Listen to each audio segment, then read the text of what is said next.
Florida Congressman Corey Mills is here. Congressman, great to see you. When I saw this piece in Bloomberg, I knew the Bloomberg editors were furious having to print it because, of course, they were among the people claiming that Americans are suffering, prices are going to go up. These manufacturers have to be competitive. They want to sell into the United States, meaning they got to eat some of their profit. That's exactly what's happening.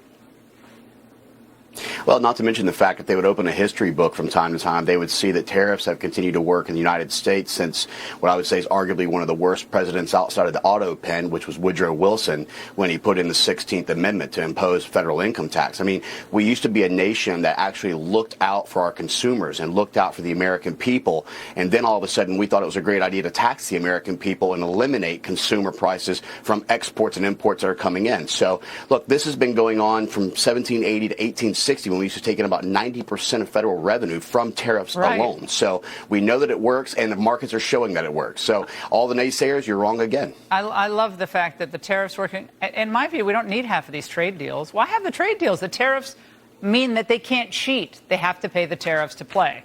But there was an interesting comment made by the CEO of Toys, one of the big toy companies. Watch. The tariffs in the range where we've seen them now, in the 10 to 20% range, actually don't make much of a blip in the radar screen. A lot of it gets absorbed throughout the supply chain by the time the consumer sees it. Yeah. So again, just more indication that all will be well. Your life will still go on, but America might just be able to start rebuilding its industrial base, and other countries can't cheat as easily. I think it's just such a win-win. Trump's well, right that again. was President.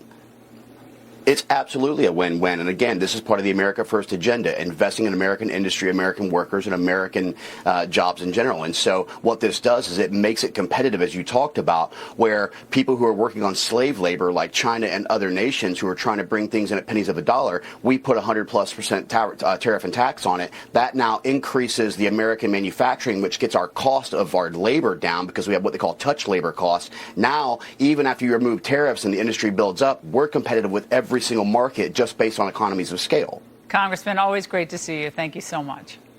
Great to see you.